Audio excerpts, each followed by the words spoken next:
Bonjour à tous, c'est toujours le frère Zouloula, le frère dans les révélations et dans les mystères cachés du Père. Parce que nous savons que la parole dit dans Proverbe 25, 2 que la gloire de Dieu, c'est-à-dire Dieu le Père, est de cacher des choses. Et la gloire des rois est de sonder les choses, c'est-à-dire plein de gens ont essayé déjà de sonder le mystère sur la femme de Caïn. C'est donc aujourd'hui, par la permission de ce Dieu grand, glorieux, que je vais donner l'enseignement sur c'est-à-dire d'où vient la femme de Caïn. Parce que nous savons, vous pouvez aller sur Google, Yahoo, Wikipédia, sur les moteurs de recherche. Bref, plein de gens ont déjà essayé d'élucider le mystère de la femme de Caïn, écrit des bouquins. Mais aujourd'hui, Dieu va vous donner un aperçu de ce qui tourne vraiment autour de Caïn. Donc, avant de vous parler de la femme de Caïn, frères et sœurs, pères, mères, anciens, je vais d'abord vous parler de Caïn, la personne de Caïn. Vous allez voir tout ce qui tourne autour de Caïn. Premièrement, je vais dans Genèse 4, verset 1. Ouvrez attentivement vos oreilles. Vous allez apprendre quelque chose aujourd'hui. Vous allez apprendre, les écailles vont tomber. Genèse, tous ceux qui ont la Bible, vous ouvrez tous les versets que je vais donner, vous vérifiez comme les chrétiens de Béret. Parce que n'écoutez pas tout ce qu'on vous dit, parce qu'il y a plein de gens qui viennent enseigner des hérésies. Ils disent que la femme de Caïn existait déjà avant que Caïn ne soit. D'autres disent que la femme de Caïn, c'est une personne qui est étrangère, c'est-à-dire étrangère à la famille de Caïn, à Adam. Bref, il y a tellement de théories qui tournent autour. Donc je vous exhorte, frères, sœurs, pères, mères, anciens, de regarder Genèse 4, 1, qui dit: Adam connut Ève, sa femme. Elle connut plutôt, et enfanta Caïn, Donc la parole de Dieu dans Genèse 4, 1 nous apprend que Caïn était la troisième personne, c'est-à-dire le troisième humain de toute la création. Et le premier fils d'Adam et Ève, c'était Caïn. Et elle dit, 2 points, j'ai formé un homme avec l'aide de l'Éternel. Premièrement, vous allez voir le mystère, c'est quoi? C'est que Ève, la femme d'Adam, a eu une révélation qui vient du Père. Parce que Deutéronome 29, 29 dit, les choses cachées sont à l'Éternel, Dieu. Et les choses révélées sont à nous. Ça veut dire, Dieu a révélé un mystère caché à Ève.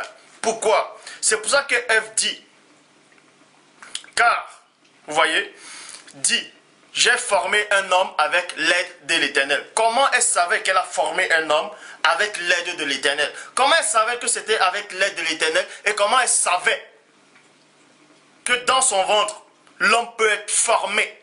Comment elle a su cela? Parce que n'oublions pas, frère, que Ève n'avait jamais assisté à la naissance d'un être humain. Ève, c'est-à-dire avant qu'elle n'accouche, Ève n'avait pas assisté à la formation d'Adam. Mais comment elle savait que dans son ventre, un enfant, un embryon, pouvait se développer et se former?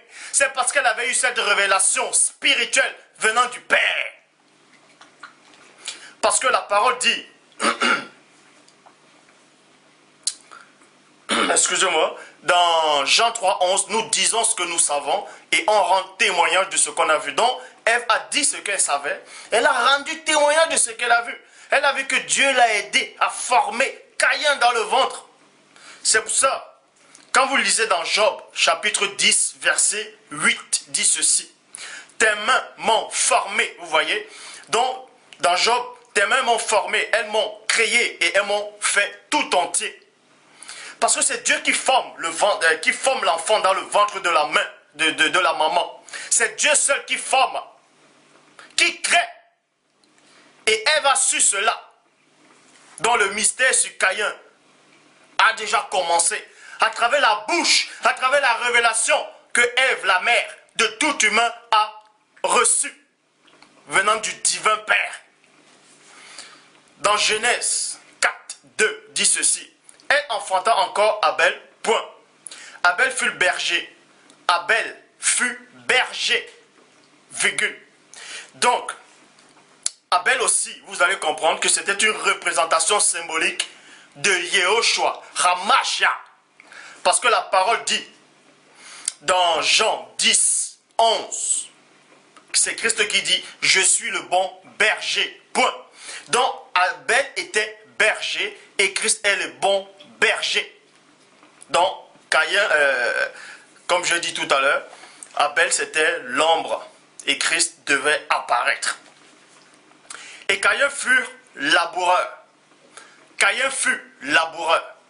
Laboureur c'est quoi? Il travaillait le sol. Le mystère de la révélation de Dieu c'est quoi? Parce que Dieu dit dans Jérémie 33, 3, demande-moi, je te relèverai des choses cachées, des choses que tu ne sais pas. Ce que vous ne savez pas c'est quoi? C'est que Abel représentait Yehoshua dans le futur, c'est-à-dire il était berger. Et Caïn était laboureur, donc il a travaillé le sol. Et Caïn représentait qui? Vous allez comprendre que Caïn représentait le Père, le divin Père. Je ne dis pas Caïn après la chute, mais Caïn avant la chute représentait le Père. Pourquoi? Parce que quand vous lisez dans Psaume 139, verset 15 qui dit « Mon corps n'était point caché devant toi, virgule. Lorsque j'ai été fait dans le lieu secret, tissé dans les profondeurs de la terre. » Point. Ça veut dire Dieu a travaillé sur le sol. Dieu le Père a travaillé le sol. Quand il forme, comme vous voyez dans Psaume, il a formé l'homme dans le sol. Il a travaillé sur le sol. Il a travaillé le sol pour former les animaux. Et Caïn aussi a travaillé le sol. Le mystère de la révélation ne fait que commencer. Accrochez-vous. Je dis bien, prenez les stabilos, prenez les stylos, notez les versets.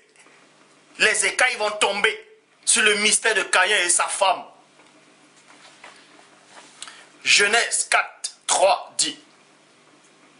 Au bout de quelque temps, virgule, Caïn fit à l'Éternel une offrande des fruits de la terre. Au bout de quelque temps, Caïn fit une offrande des fruits à l'Éternel de la terre. C'est-à-dire, Caïn a donné un présent à Dieu. Et vous allez comprendre que selon les Écritures, Caïn est la toute première personne dans l'histoire de la création, en tant qu'humain, qui a donné quelque chose au Père. Il est la toute première personne, selon Genèse. Et dans Genèse 4, 4 à 14, maintenant on va entrer dans les profondeurs de la révélation. Et Abel, virgule, de son côté, en fit une des premiers-nés de son troupeau et de leur graisse. Point. Le mystère c'est quoi? Plein de gens vont lire ce verset et ne vont pas comprendre. Le mystère de la révélation c'est quoi? C'est que Abel est la toute première personne, je le dis, je répète et je pèse mes mots. Abel est la toute première personne à avoir versé le sang. Les gens vont dire que vous allez peut-être croire que je me suis gouré. Non. Abel est la toute première personne humaine qui a versé le sang. Pourquoi?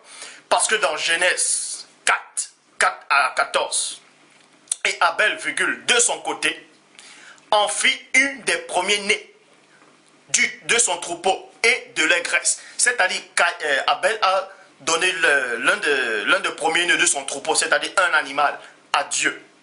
Mais il a offert cela en offrande. Et la graisse, avant de prendre la graisse animale, mais forcément il faut tuer l'animal. Vous allez comprendre que Hébreux 11, 4 dit ceci. C'est pas la fois qu'Abel offrit à Dieu un sacrifice. Le sacrifice c'est quoi?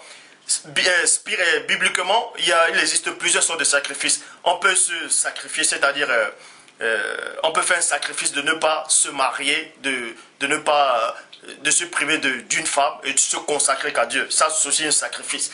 Mais ici, il est question d'un sacrifice animal. Vous pouvez aller sur Google, Yahoo, Wikipédia, moteur de recherche. Vous tapez sacrifice animal selon la Bible ou bien bibliquement. Vous allez voir que les sacrifices d'animaux dans l'ancienne alliance, soit on les immolait, on les égorgeait. Le sang devait être versé. Ça, c'est le sacrifice. Donc, Abel est la toute première personne qui a versé le sang.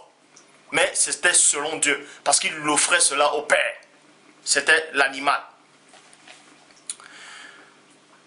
Donc, l'Éternel porta un regard favorable sur Abel et sur son offrande. c'est-à-dire sur son sacrifice. Mais il ne porta pas un regard favorable sur Caïn, virgule, et sur son offrande, point. Caïn fut très irrité. Caïn fut très irrité. On vous montre ici que Caïn est la toute première personne dans l'histoire de la création qui fut très irrité en tant qu'humain. Et son visage fut abattu. Et l'Éternel dit à Caïn, deux points. Pourquoi es-tu irrité? Et pourquoi ton visage es-tu abattu? Point d'interrogation. Certainement, si tu agis bien, tu relèveras ton visage. Et si tu agis mal, le péché se couche à la porte. Et c'est quoi cette porte? Dieu dit à Caïn que si tu agis mal, le péché se couche à ta porte, c'est-à-dire à la porte. C'est la porte de l'esprit de Caïn.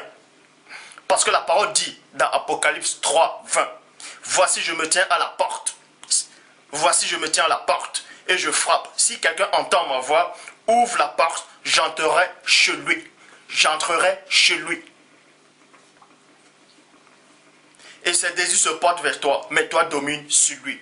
Et vous devez aussi comprendre le mystère, c'est quoi? C'est que Caïn, je le dis encore, est la toute première personne dans l'histoire de la création en tant qu'humain qui a reçu le pouvoir venant du Père, le Seigneur des esprits, de dominer dans le monde occulte. Caïn est la toute première personne physique qui a reçu le pouvoir de dominer dans le monde occulte, de dominer dans le monde des ténèbres, de dominer sur les forces maléfiques. C'est pour ça que Dieu dit, mais toi, domine sur lui.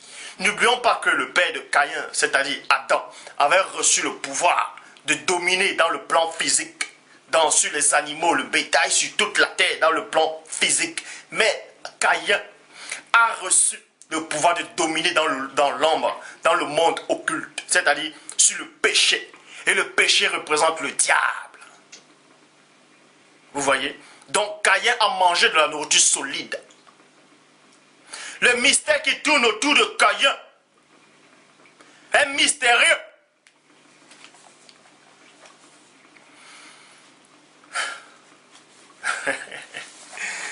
Et dans le verset 8, cependant, virgule, Caïn adressa la parole à son frère Abel. Mais, virgule, comme il était dans les champs, Caïn se jeta sur son frère Abel et le tua. Point.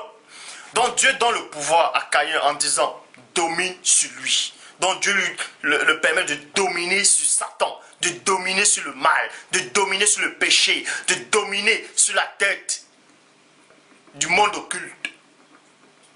Mais Caïn n'a pas utilisé ce pouvoir. Il n'a pas voulu utiliser le pouvoir que le Père lui a remis. Mais s'est plutôt concentré sur son frère. Il a voulu dominer physiquement sur son frère.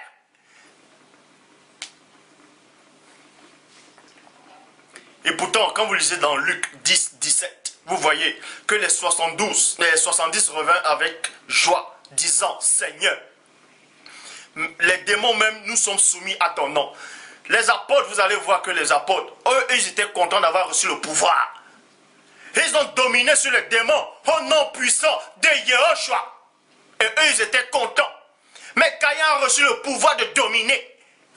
Mais lui, il ne s'est même pas soucié de ce pouvoir. Lui, ça ne l'intéressait pas. C'était qui véritablement Caïn? Et dans le verset 9 dit, l'Éternel dit à Caïn, deux points. Où est ton frère? Abel, point d'interrogation. Il répondit, deux points. Je ne sais pas. Je ne sais pas. Et c'est là que vous voyez aussi que Caïn est encore la toute première personne qui a menti à Dieu. Qui a menti au Père. Qui a menti à Dieu. Il a dit, je ne sais pas. Et pourtant, il était dans les champs. Il a tué son frère. Il savait où il a laissé le cadavre. Il savait où il a laissé son frère. Et Dieu lui dit, où est ton frère? Il dit, je ne sais pas. Donc il a menti à Dieu. Il a refusé le pouvoir.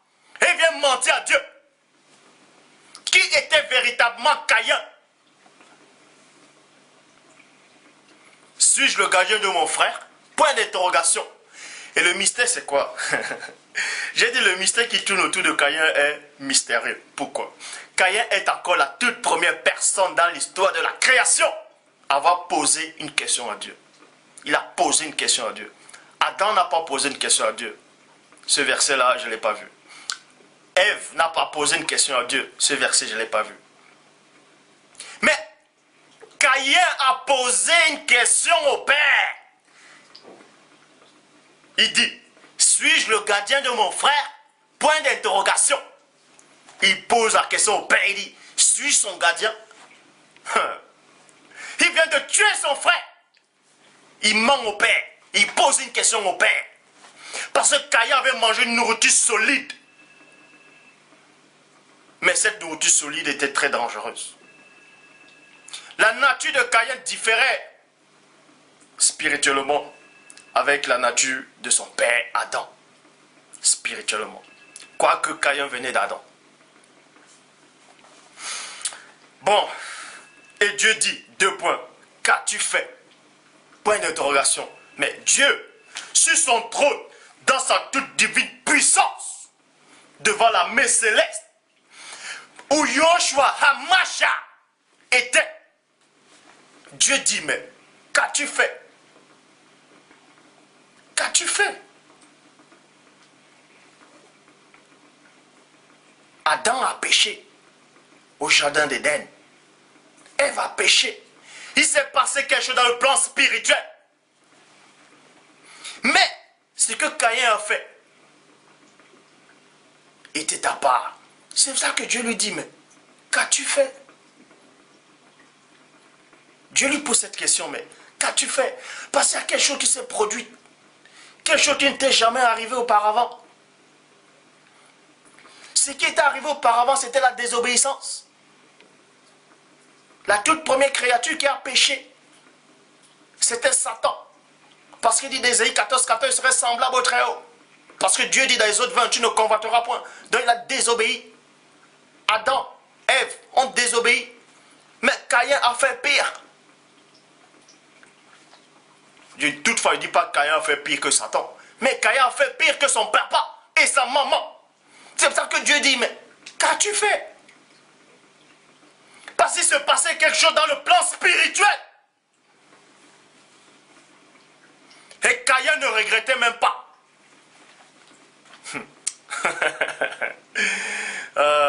Il avait un état d'esprit d'acier.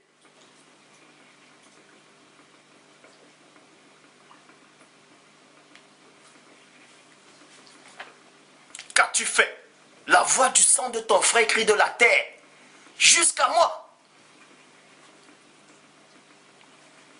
Parce que ça ne devait pas être comme ça. Parce que nous savons que Dieu dit à Adam, tu es né poussière, tu retourneras dans la poussière. Il dit cela à Adam. Mais on voit que c'est Abel qui retourne dans la poussière. Alors que Dieu n'avait pas dit ça à Abel. Mais il voit qu'Abel est dans la poussière, il dit, mais qu'as-tu fait? Tu es en train de modifier l'ombre, tu es en train de modifier l'ordre des choses. Caïn a chamboulé l'ordre des choses. Maintenant, vous voyez, et Dieu lui dit ici, maintenant, tu seras dans le futur. Maintenant, tu seras maudit de la terre et non de moi. Il n'est pas dit ici que Caïn sera maudit de Dieu, mais de la terre. Qui a ouvert sa bouche pour recevoir de ta main le sang de ton frère, point. Quand tu cultiveras le sol, virgule, il ne te donnera plus sa richesse, point. Parce qu'avant, le sol donnait la richesse à Caïn. Tu seras errant et vagabond sur la terre. Verset 13. Caïn dit à l'Éternel, mon châtiment, mon châtiment. Adam n'a jamais dit cela à Dieu quand Dieu l'a expulsé du jardin d'Éden. Il n'a jamais dit, mais Père, mon châtiment est lourd parce que je quitte de ta présence. Non. Mais Caïn dit à Dieu, mon châtiment est trop grand pour être supporté. Mon châtiment est trop grand. Il ne demande même pas pardon au Père. Non. Il n'a pas de remords. Il s'appuie encore. Il se défend encore. Il se justifie encore. Il dit, mon châtiment est trop grand pour être supporté. Parce qu'en ce moment, Caïn a reçu une révélation spirituellement. Parce que Caïn savait néanmoins que Dieu dit dans Genèse 2, 18, l'Éternel Dieu dit, 2 points, il n'est pas bon que l'homme soit seul. Il n'est pas bon que l'homme soit seul. Parce que quand on a expulsé Adam du jardin d'Éden, il n'était pas seul. Mais Caïn, on l'expulse. Tu seras errant et vagabond sur la terre. Satan est tombé, il n'est pas tombé seul. Mais Caïn, on l'a expulsé, il était seul. Il dit, mon châtiment est trop grand pour être supporté. Je ne peux pas le supporter tout seul. L'Éternel Dieu dit, il n'est pas bon que l'homme soit seul. Verset 14 de Genèse 4. Voici, tu me chasses aujourd'hui de cette terre. Je serai caché loin de ta face. Je serai errant et vagabond sur la terre. C'est pour ça que Proverbe 28, 17 dit ceci. Un homme chargé du sang d'un autre fuit jusqu'à la fosse. Donc Caïn devait fuir. Parce que Proverbe aussi le dit. Et ensuite il dit, quiconque me trouvera me tuera. Le mystère commence. Quiconque me trouvera me tuera. Donc plein de gens maintenant vont essayer de prêcher sur Caïn en disant, mais c'est quiconque là, c'est qui? Plein de gens vont dire, mais c'est quiconque, c'est qui? D'autres diront que c'est d'autres formes d'existence. Ils ressemblaient aux humains, ils habitaient déjà et Caïn les a rencontrés, il a pris une femme là-bas. Non, Dieu, la parole dit dans Jean 3, 11, nous disons ce que nous savons et on rend témoin de ce qu'on a vu. Et dans Jean 8, 32, vous connaîtrez la vérité vous affranchira. Pour comprendre qui sont ces quiconque, on va tout simplement dans Job. Je vous exhorte d'aller dans Job, chapitre 15, verset 19 à 24, qui dit, eux à qui, c'est-à-dire en s'adressant à Adam, par rapport à Adam et sa famille, eux à qui seule la terre a été donnée, virgule, et parmi lesquels l'étranger n'est point passé. C'est-à-dire, la terre a été donnée à Adam, à sa femme, et sa descendance. C'est pour ça que Job 15, 19 à 25, à 24 dit, eux à qui seule la terre a été donnée, virgule, et parmi lesquels l'étranger n'est point passé. Ça veut dire qu'il n'y avait pas d'autres formes de... Il n'y avait pas d'autres formes d'hommes qui les ressemblaient. Parce que d'autres formes d'hommes, ce sont des étrangers qui n'étaient pas encore venus. Mais les étrangers sont arrivés quand, en quel moment? Qui n'étaient pas de là. Maintenant, on s'adresse à Caïn dans le verset 20. Le méchant passe dans l'angoisse tous les jours de sa vie. Tous les années qui sont son partage, qui sont le partage de l'impie. Verset 21. La voix de la terreur retentit à ses oreilles. Au sein de la paix, le dévastateur va fondre sur lui. Parce que c'est qui le dévastateur? C'est quiconque me trouvera, me tuera. C'est le dévastateur. Et Dieu va vous donner l'origine du dévastateur, de ce quiconque. Il n'espère pas échapper aux ténèbres. Il voit l'épée qui le menace. Il erre. C'est-à-dire, il va errer, ça et là, pour du pain. Où en trouver? Point d'interrogation. Il sait que de son côté, le jour de ténèbres est proche, est préparé. La détresse, l'angoisse, l'épouvante. Genèse 4, versets 15 à 17 dit ceci. Et l'Éternel lui dit 2 points. C'est pourquoi quiconque tuera Caïn sera puni 7 fois davantage. Point. Ainsi l'Éternel mit une marque. Dans d'autres versions, c'est écrit mis un signe. Ainsi l'Éternel mit une marque sur Caïn, virgule, afin que quiconque le trouva ne le tuât. Point. C'est donc quoi le mystère de la marque qui était sur Caïn? Pour ça, dans la prochaine vidéo, je ferai la marque de la bête. Le mystère du 666, le mystère de la marque de la bête. Ça va vous surprendre. Et c'était quoi cette marque qui était sur Caïn? Puis Caïn s'éloigna de la face de l'Éternel et habita dans la terre. Dans la terre, dans d'autres versions, c'est écrit le pays. Dans la terre de Nod, à l'Orient d'Éden. Point. Verset 17. Puis Caïn connut sa femme. C'était donc qui sa femme? Virgule. Et Jean dans la virgule. Dans les profondeurs de la virgule. Et on vous révèle cela, la femme de Caïn. Donc Caïn s'est éloigné de la face d'Adam, d'Ève, du Père. Il est allé loin Et on vous dit ici dans le verset 17 qu'il a rencontré sa femme. Il a eu un enfant avec sa femme, le nom d'Enoch. C'est donc qui cette femme? Le mystère, c'est que la femme de Caïn, c'est sa sœur. Et quiconque me trouvera me tuera. Les quiconque là, c'était les frères de Caïn. Le Saint-Esprit vous le dit ici. Pourquoi? Parce que la parole de Dieu dit dans Genèse 3, 20. Adam donna à sa femme le nom d'Ève. 2 points. Car elle a été la mère de tous les vivants. Tous les vivants, c'est-à-dire de tous les êtres humains. Parce que les animaux aussi sont des vivants.